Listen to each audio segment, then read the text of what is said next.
D'abord, je n'y ai pas cru. On a dit il y a le feu à Notre-Dame, et je n'arrivais pas à me persuader moi-même que ça pouvait être quelque chose de grave. Il a fallu que je voie les images pour me rendre compte de ce que c'était. Ça me semblait impossible que Notre-Dame brûle. Je ne mesurais pas, comme on le fait maintenant, combien nous avions été proches de voir le tout s'effondrer. Et cet effondrement de Notre-Dame dans les flammes, ça avait quelque chose de presque apocalyptique.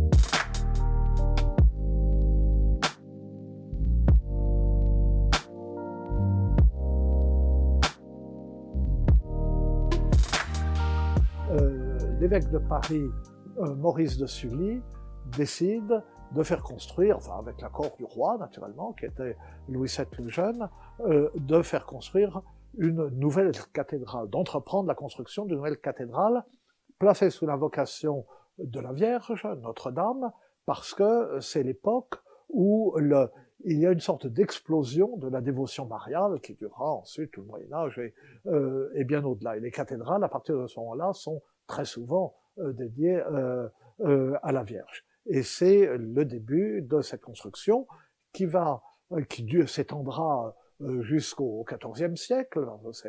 Les cathédrales mettent toujours longtemps à se construire avec les moyens de l'époque, et qui ne devient, semble-t-il, vraiment l'image de Paris qu'au moment où elle est à peu près achevée.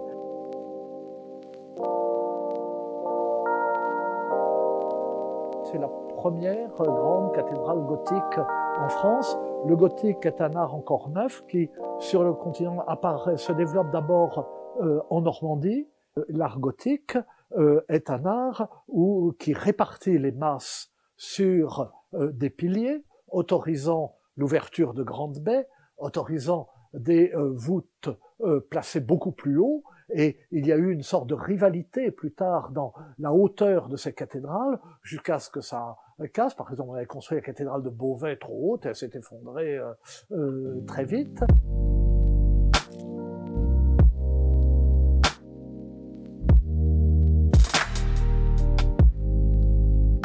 Ces rosaces ont été placées dans les cathédrales du domaine royal, à commencer par Notre-Dame de Paris, et elles sont comme le signe du gothique français.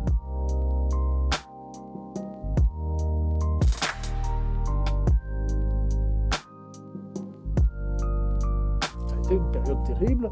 Bon, d'abord, on a essayé d'en faire le temple de la raison, ça, puis après, ça a servi de grenier, de grange, d'étable, de je ne sais pas quoi. On a songé, la cathédrale était en très mauvais état.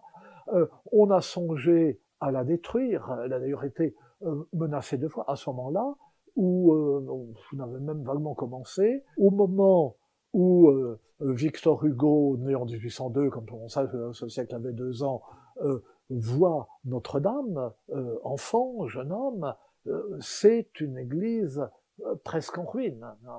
Et enfin, pas tout à fait en ruine, Napoléon s'y fait sacrer, puis les rois reviennent, enfin, entrer dans les états.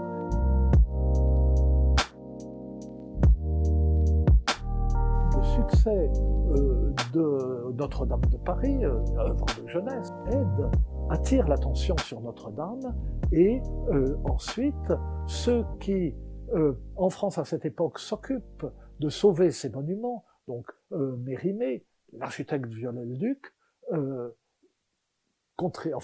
sauve Notre-Dame, la restaure, au prix de restaurations qui sont des restaurations du XIXe siècle, mais enfin, chaque époque a son goût, ils ont fait trop de bien pour qu'on leur reproche du mal, et là que Viollet-le-Duc met la flèche qui s'est effondrée dans la Sainte.